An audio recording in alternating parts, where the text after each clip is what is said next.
Prabowo with Dalton Tanaka. He rose to the rank of three-star general, married to the daughter of the country's president. There was talk then of a future presidency. But then came the riots of May 1998 and the downfall of his father-in-law Suharto. And Prabowo Subianto's world came crashing down as well. Now, returned from self-imposed exile, he believes he's the best person to run the country.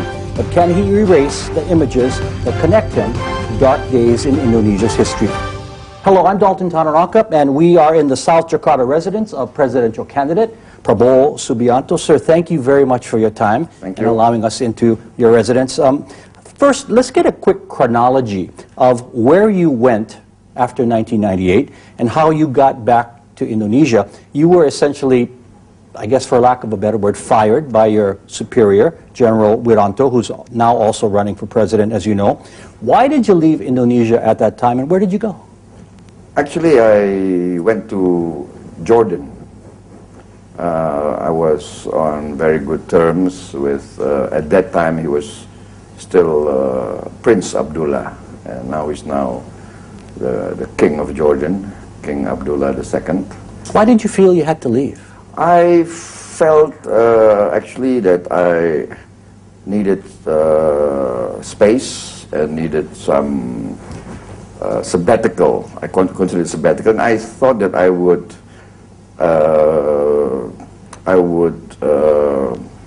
be a fall guy for many things, accusations, you know, because it was some sort of succession struggle after Suharto fell from power, and in all these events, you know, in history, succession struggles means that those who are perceived as contenders usually must be eliminated, either physically or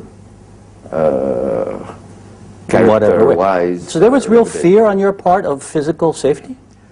I was a soldier, you know, and fear is everyday part of life, you know, but as a former soldier, I knew the risks were there, and so it was time to leave and take a break. Yes, I mean, you know,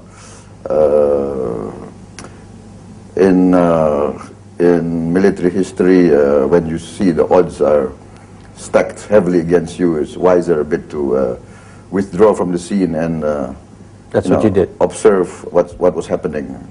And I read that you were forced to leave Jordan, is that correct? And then you went to Germany and Thailand. What happened? No, I was not forced to leave. No. But you moved? No. In fact, I spent only something like 13, 14 months there. Then I returned to Indonesia, actually. Okay. Yes. No stops in Germany and Thailand, or just? No, just visits, and okay. Yeah. Now, you said you came home 2 years later, and actually, in the last election, you did make a try. I don't know how long, or yes, a series of try for the presidency with the Golkar Party. I was in the Golkar Party, and I took part in their convention, but then I didn't make it. I went to the final round, you know, the last 5. But I didn't fare well there at that time. So of course, as we know, Wiranto won the nomination for Golkar. Yes. But then you supported your former military classmate, Susilo Bambang Yudhoyono, for the presidency, correct? Yes. When did your support for him end, and why? Well, basically around 1.5 years ago, actually, because you know, after the election of 2004, I was elected as chairman of the Indonesian Farmers Association, our farmers union, you know, basically, and of course I had to represent the interests of Indonesian farmers, and I lobbied very hard on their behalf, you know, for their interests, and I tried to get access to President Susilo Bambang Yudhoyono. I did get some access. But then I don't know what happened. There was some sort of cut off in the access. I couldn't get through our recommendations, and then I felt that his government was not addressing the real issues of our economy, and I think that's when the decision was made.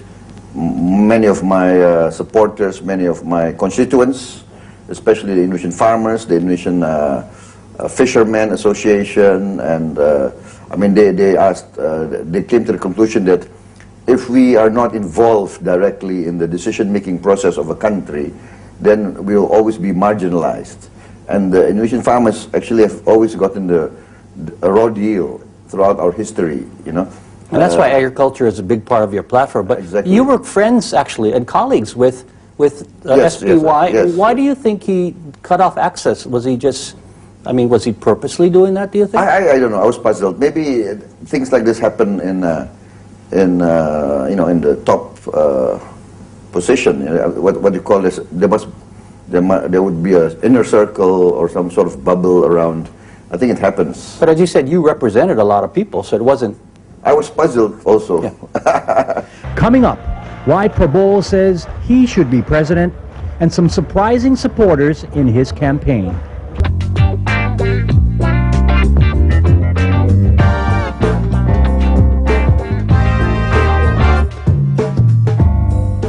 Let me ask you this then. Why is now the time for Prabowo Subianto to be president? I think I have a clear idea of what to do. I know the problems of Indonesia. I think the fact that I left the army at that time, you know, and then I was forced into the real economy, you know. I had to go into business, and I went into the agriculture business. So I know the agriculture business, and then I was asked to represent the Indonesian farmers. So this past 4 years, I got to know very well the real essence of the Indonesian economy and our problem.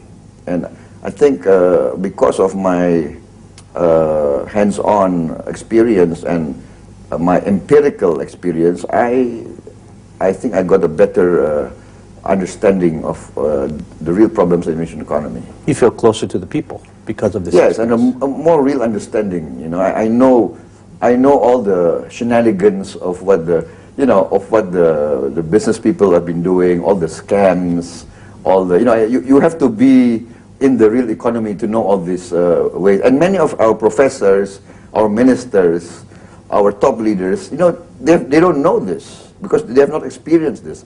This is what I'm telling. It's not that the people in government now are bad people or incompetent. It's not that. It's that, in fact, they are good people who don't know how the real world operates. So maybe and I think the American experience is like that, right? You have people like, what's this guy's name? Madoff, right? Who the financier who ran away with what, $50 billion?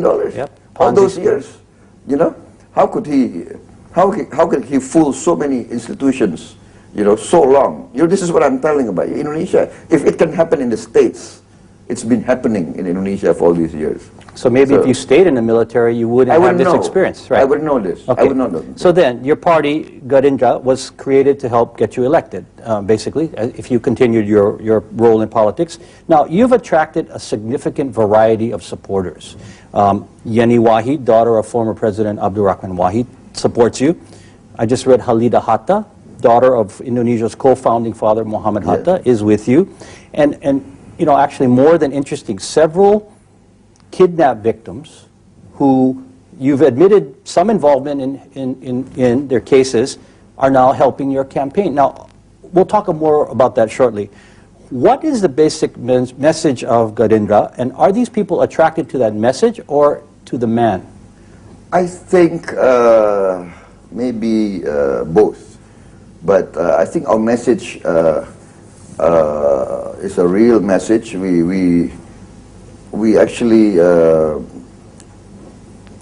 advocate, you know, a more equitable economic strategy and economic policy. What we are saying is actually what many American leaders, European leaders have found out, that this unregulated free market, you know, laissez-faire capitalist system brings many times what do you call it, suffering to the little people. I think this is what your President Obama has discovered and is trying to carry out. You know, a U-turn or a redirection of government policies towards so-called free market or laissez-faire capitalism. So this is what our argument is. Our argument is that throughout our 63 years of independence, now it's coming on to the 64th year of independence, there's no real, first, there is no real accumulation of national wealth. That's what we found out. I have the figures, I have the statistics, I have all the, the data to prove this. Number two, we've been trapped into a low growth trap, and the quality of the growth is also very, very bad. The disparity between the rich and the poor is amazing. So what we are saying is, this present system has not brought wealth to the Indonesian people. It's only brought wealth to a few Indonesians. Perhaps if you really calculate, maybe there are only 300 families in Indonesia who really enjoy real wealth. The others are just on the margin, eking out an existence, the vast majority of our people. So you want to lift everyone higher. What I'm saying is this is very dangerous. I always quote John F. Kennedy. John F. Kennedy, in his inaugural address, he said, if a free society cannot help the many who are poor, it cannot save the few who are rich. I'm just saying, because my family, I think, is part of the 300 families on top of the pyramid in Indonesia. And we'll get to that. Right? Okay. I mean, look, I don't need to go into this politics. I can just go, my hobby is riding horses and polo. I can just go ride horses somewhere in Argentina or something, But what I'm saying is, as a patriot, we see that this cannot be sustainable. That you cannot have a few who are at the top enjoying, vast wealth, and the majority of people still difficult to carry out the basic existence. Back to the question was, all these people are being attracted to this message. Now, many people have said these kind of messages before. We have to help the poor, we have to do, but maybe you're being modest, but they must be attracted to the man saying these things. Well, I think so. I hope so. But I don't want to overrate myself. I think that they see, number one is with our party, there's some sort of idealism in our party. There's some sort of idealism. I mean, many of these people come from very different backgrounds, and I think they see that we are some sort of a big tent that we accommodate. And we are also we believe in pluralism. How do I pronounce it? My English is getting rusty. You said it right. Pluralism. Pluralism. Yeah, that's a hard word to say. Sorry, yes, yeah. Pluralism. I just came from so many hours of campaigning. No, I know, it's a tough trail. And we respect all races, all religions, all ethnic groups. We have hundreds of ethnic groups in Indonesia. And I think people see that we are a big tent, that they can come in and they like our message, they like our platform, they like our inclusiveness, And that's why you're attracting so many people. I got one more question before we take a break. Would you at all consider running as somebody's vice president if the top spot looked impossible for you at this time? Number one, I don't think the top spot looks impossible. Number two, I'm bringing a program of change. That's my mandate from my party and my constituents. I'm not looking for a job. I want to make this clear. I'm very, very happy with the quality of life I'm having now. I'm not looking for a job.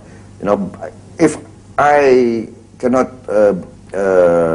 carry out what I have advocated in front of many millions of Indonesians, then what's the use of me accepting a job, Okay, let's take a break now. When we continue, confronting the issues that define him. What was the general's role in the May '98 riots? And was he ready to topple the new Habibie government? That's next.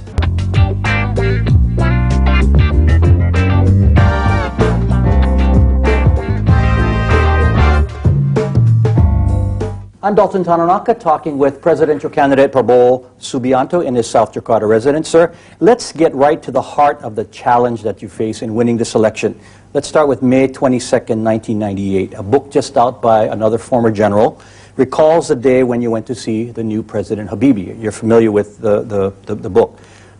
I haven't read the book. Okay, but you've heard what it's about. Was this a coup attempt, as the book suggests, when you went to see the newly installed President Habibie? If I wanted to carry out a coup, would I come alone to the presidential palace? I mean, you know, what coup d'etat in history of mankind is the leader of the coup coming alone to the palace? You didn't have some of your men surrounding the office along with the other men of General Wirantos? No. No. I mean, I came to the palace, I think, with two jeeps. But one is my own jeep, and one is my security detail. You know, and that's number one. Number two, I was commanding at that time 34 battalions of our Army Strategic Reserve. And I mean, you can ask all observers or all those who were in Jakarta at that time. I mean, I think there were no other force that had you know, any chance of combating me had I wanted to. So you're saying if you wanted to have a coup, you would have done it? Come on, commanding 34 battalions, that's the equivalent of three. And I think 3/4 of all the Indonesian armed forces were with me. They were all my friends, commanding Air Force squadrons, commanding the Marine Corps commander. You know, our Marine Corps commander at that time, from the Navy, he is now my campaign director, my national campaign director. I mean, that's how close we are. After so many years, he's still close to me. Okay, now at that point, you knew your military career was kind of coming to an end. You saw the signs, and you saw how President Habibie was reacting to you. Yeah, so I came there because I was very close to Habibie at that time. And he always said, you know, Prabowo, if you have anything, any doubt, or you want, you know, you want to ask questions direct to me, please come to me. So I came there, actually, informally, to ask him, you know, what's your decision? And they asked you to remove your pistol. Was that a... You know, that... What is that story? You know, the story, you know, it's Indonesian regulations, Indonesian Army regulations. You know, if you are going to meet your superior, you know, a sergeant coming in to meet his company commander would open his pistol belt.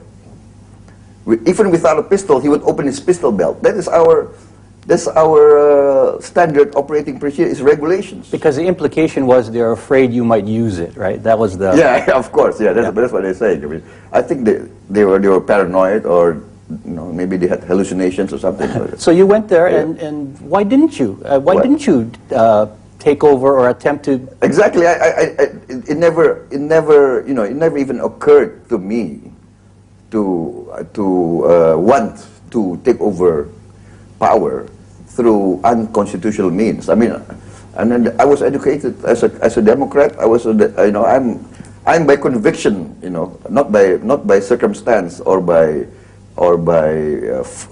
forced circumstance. I do believe in democracy. I believe democracy is the only system that can be used in the modern world. You know, what other system is there? You know, monarchy doesn't work. You know, oligarchies are unjust. It will result in revolution, dictatorship. You know, you can't control 220 million people. You know, 24 hours a day. You know, I mean, so the only viable system is my conviction. So, and I swore an oath as an officer since my youngest days to uphold the Constitution. How can I? And that's what I've been teaching my soldiers. For, you know, when I was a lieutenant, captain, all throughout my career, I've been teaching my soldiers, we have to uphold the Constitution. We have to defend the Constitution. And here I am, here, had I wanted to carry out Kudeta, I would be violating the Constitution. I'll be violating the things that I've been teaching my soldiers, you know. I was concerned that whatever happened, the Indonesian Army, number one, must not be split. That's my conviction, because I believe in the Indonesian Armed Forces is an institution that can hold the country together in times of crisis. And our history has, I think, proven that. Did they give you the 2 weeks? No. He said, no, I want you to step down today. So I said, well, if that's your decision, sir, I'll carry it out.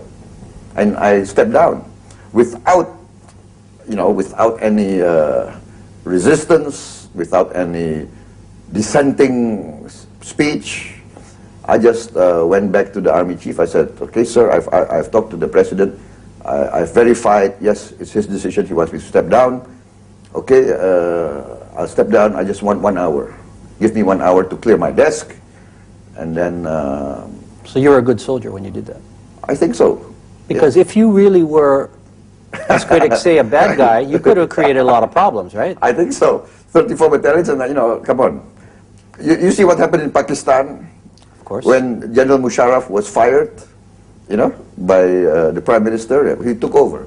What happened in Thailand? General Sonti. He was fired by Thaksin, and he took over. And many of my friends, you know, the generals from other countries who knew me, they said, Prabowo, you're a stupid guy. You should have taken over, he said. For the sake of your country and your people. Sometimes I sometimes you think about should I have done that? When exclusive Prabowo continues the charges of human rights abuses, were the kidnappings justified, and was alleged torture under his order?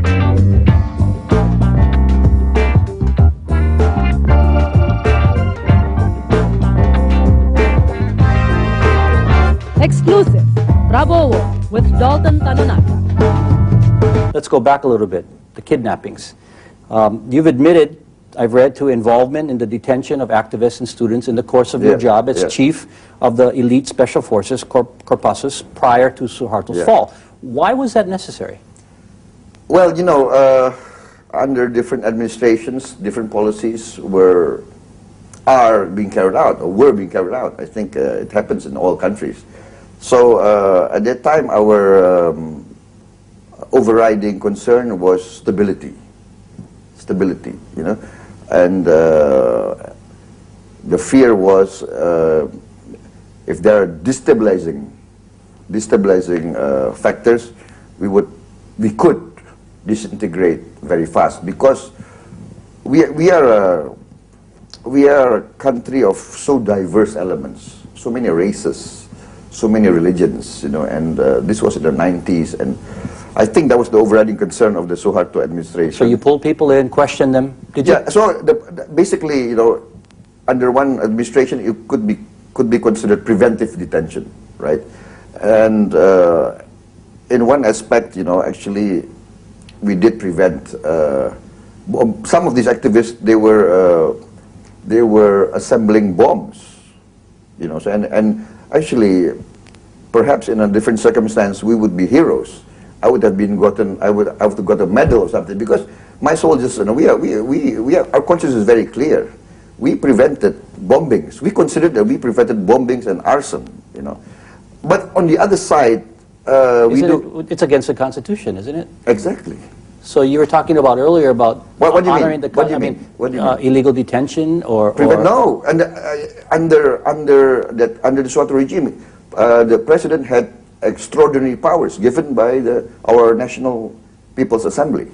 Okay. So you were allowed to do it. There was emergency power. But when Suharto fell, of course, a new regime was there.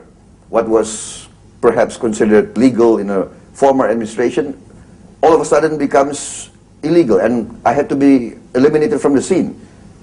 You know, and why? I think they were afraid of me. You know, because I think I was very. I had strong. What you would do or what you would say? What I would do, I had strong support from the combat units. Okay.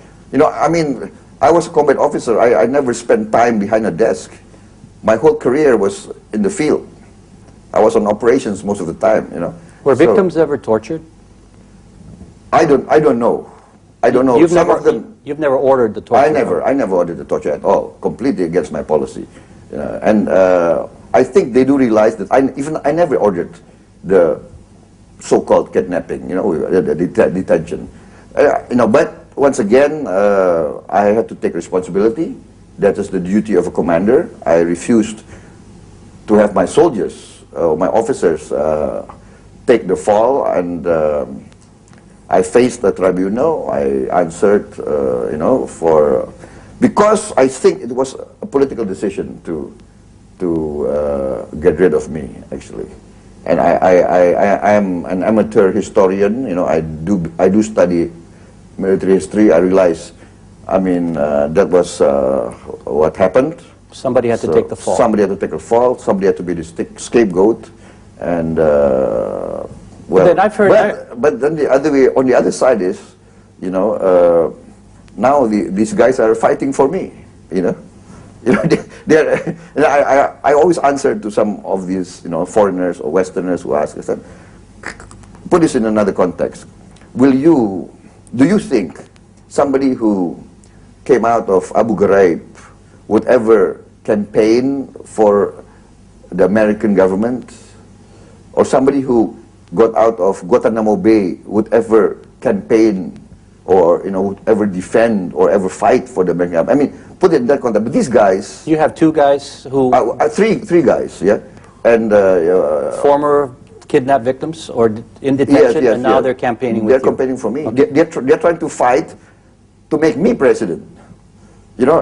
Because they believed what you did at the time was necessary. No, I think they realized that I was not responsible. I was not and I think they knew that I actually maybe, in the end, I saved them, I think. From others? From others, yes. Coming up next, did Lieutenant General Prabowo give the orders that sparked the violence against the Chinese?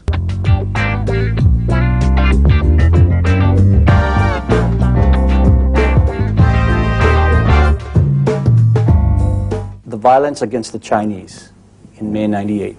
Were your forces involved at all, with or without your orders? Completely no. Completely no. It's ridiculous, those accusations. In Indonesia, any riots, any violence in the streets that involves mobs, involves mass, will turn out to be either racial or religious or ethnic. Or economic. Or economic. This is for instance, the Chinese are perceived as the wealthier class. The business people, the business leaders. Whereas actually it's not really true. We have many Chinese who are poor. We have many Chinese who are farmers. Do you know, it's ironically, I've been accused of being, behind these anti-Chinese riots, but now, Gerindra, we have a lot of Chinese members. Why? Because they know we are a party of the farmers. We have a lot of Chinese farmers in our party, thousands and thousands of them, and so you did not... We have Chinese candidates, it's... You didn't stir up the violence against the Chinese to hasten the downfall of the government? Why would I do that? I was part of the government. I was the son-in-law of the president. I was a 3-star general at the age of 47. I just maybe had to wait my time to get my 4th star. What interest would it be for me to destabilize? If Suharto fall, I would be gone. When the Shah of Iran left, his whole family gone, and all the generals supporting him were gone. In fact, there was the American defense attaché at that time. Maybe he wanted to protect me, or maybe he wanted to, I don't know, maybe he wanted to frighten me, I don't know. But he said, he told me, do you know, General, when the Shah of Iran fell, a lot of his generals were shot. They were brought to the wall and shot. Sir, people might be listening and say, of course, he's going to deny, or any candidate would deny any involvement in any crimes against the public because they want to win the election. Why should voters believe what you're saying? Well, put it the other way around. Why am I getting a lot of support now? Why don't you come with me on my campaign trail? You can check all the correspondence.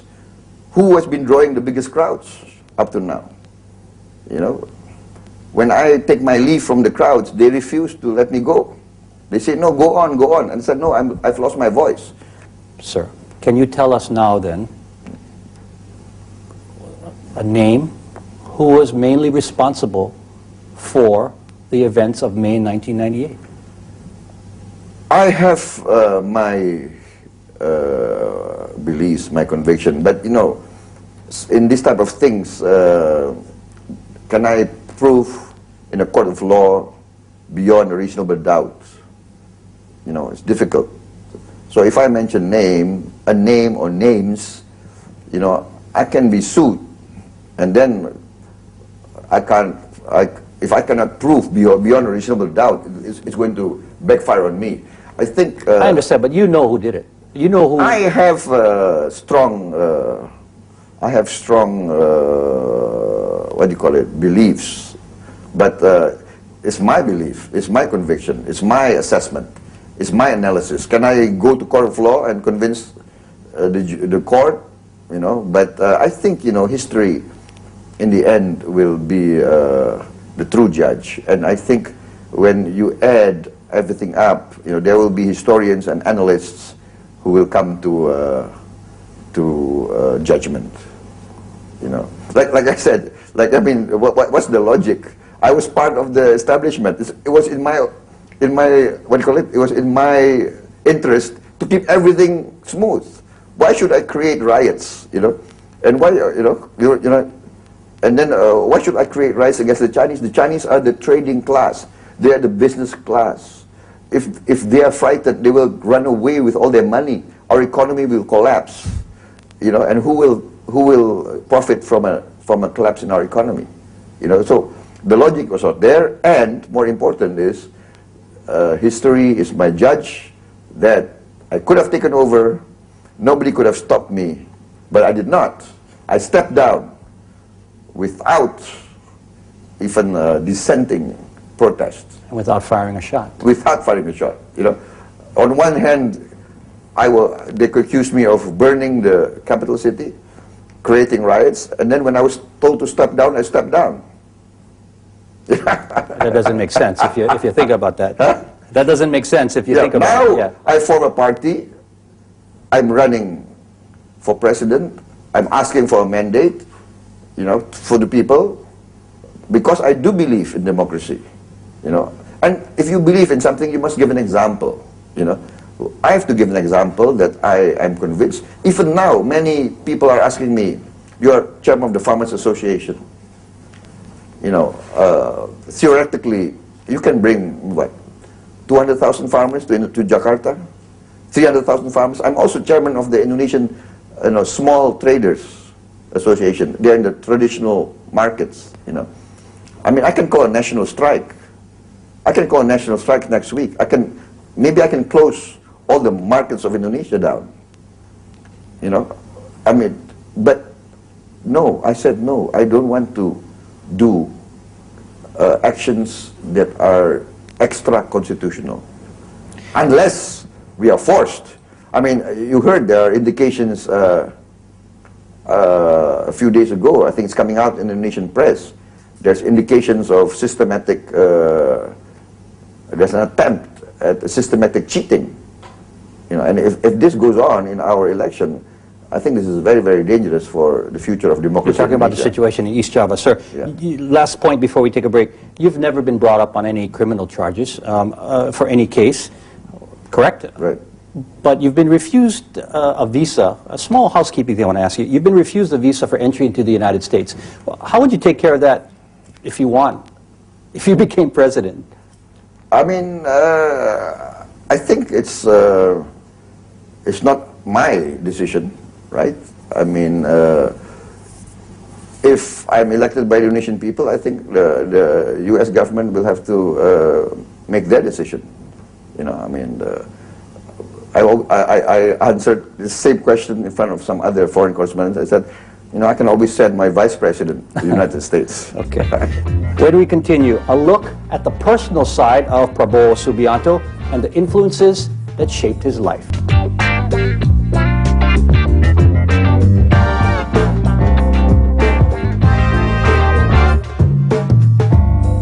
My conversation with Garinja's Prabowo Subianto continues now. Sir, people want to know a little bit about the man and his personal life a little bit. And forgive me if I get too personal, but I want to ask you, because it was a famous and high-profile marriage, when and why did your marriage to Titig Suharto end? I think it was, 5, 6 years ago. Yeah, I think after I left for Jordan, I think, yeah.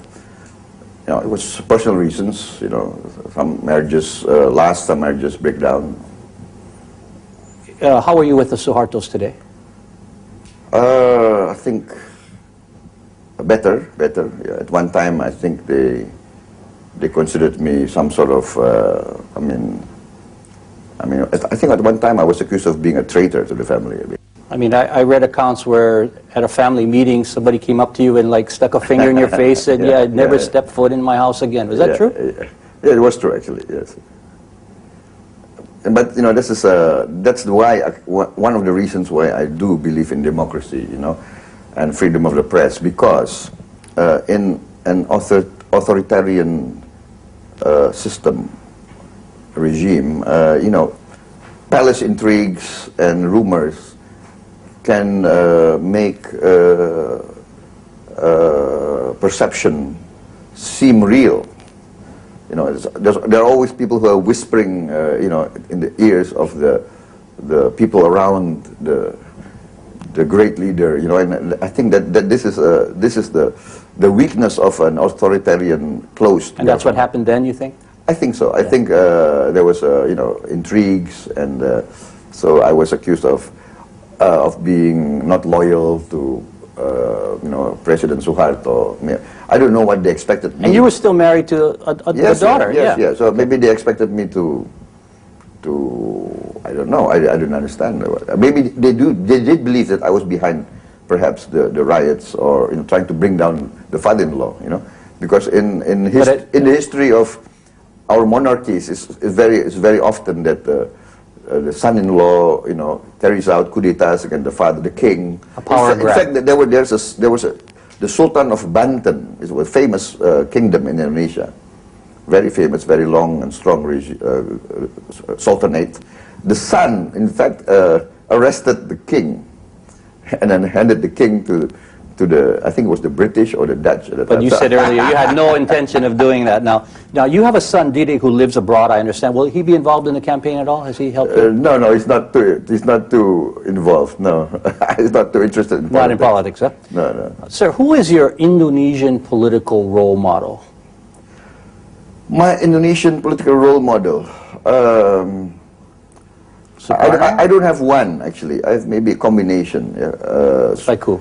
I think combination of Sukarno and Hatta, The founding fathers of the founding generation. One is charismatic, man of the people. Sukarno. Sukarno, relates to the common man, and the other is the intellectual administrator, the manager who is cool, more rational, less charismatic perhaps, but still both are patriots. So like the CEO, both were patriots. The CEO and the COO, the operating officer. Yes, both were very patriotic, and both were very pro-poor, and because they experienced colonialism, they experienced imperialism, and they experienced the 30s when the capital system collapsed, in the 1929 crash. So they saw the suffering of the people at that time. So you're using images and slogans of Barack Obama in some of your campaign advertising. What's the point of that besides tying to a winner? Obama went to school in Indonesia, and I think he had also an Indonesian stepfather. So many Indonesians are very proud of that fact. You never played with him in the car. No, I don't. Okay. But you like his mantra and his slogan of change. That's what your slimmer campaign yes, slogan. I think so. Yeah, Okay. Now, there was a much publicized meeting this week between you and former President Megawati Sukarno-Putri. Yes, yes, what was that about? I'm on good relations with her, you know, and I respect her. And You got any deals with her? Or? No. We were talking about this indications of systematic cheating. In fact, we are very concerned. You know, we are very, very concerned. If this is not really addressed very soon, I don't know if you can have a free and fair election. Really, it's that serious? It's very, very serious. You mentioned this earlier. You're a wealthy man from business investments with your brother. You open yourself up when you run for office to daily attacks from all sides. Why do you need all this? I think it's sense of duty to my people. Yeah. I think as an Indonesian patriot, if we see our country in difficulties, and I do see my country in a very bad state now, you know, and the stakes are very high. I don't want to see Indonesia break up. I think the alternative, if we don't get our act together, if we don't clean up our act, if we don't bring economic prosperity very fast to our people, I think the alternative is very, very, you know, it's a nightmare. I mean, it's scary. You know, you have 200 million people, 100 million who are poor, hungry. You know, you can see the radicals coming in, you can see demagogues, and then you can see religious strife, ethnic strife, civil war. It is scary. I don't want this. I think it's my duty now to provide an alternative. I'm giving a message of hope. I'm telling my people we are rich. It's just the, you know, the incompetence, mismanagement of our elite. If we get our act together, I'm sure we can you know, get back. You know, and I mean, the Koreans don't have natural resources. The Japanese don't have natural resources. The Taiwanese don't have natural resources. You know, we have abundance of natural resources. There's no way we cannot get you know, on our feet. Final thought, sir. There are always two sides of a story. You know that. What does the public need to know about you that's never told? I don't know. I think I've been the most scrutinized and, you know, talked about. You know, I think one of the figures. I think now they're realizing that exactly what you said. I mean, I'm not in this game. I don't consider politics a game. I don't consider my running for office. I consider it, what do you call it? Noblesse oblige, the French would call it, you know. It's an obligation for me. I have the capacity. I'm financially independent. God has given me a lot of, you know, advantages. So I think I have to now work for my people, if they want me to work. If not, then I'll go back to my farm, I'll go back to my horses and my goats. Prabowo Subianto, thank you very much for your time. Thank you very much. Thank you very much. And that's our program. I'm Dalton Tanaka in Jakarta. Please join us again next time.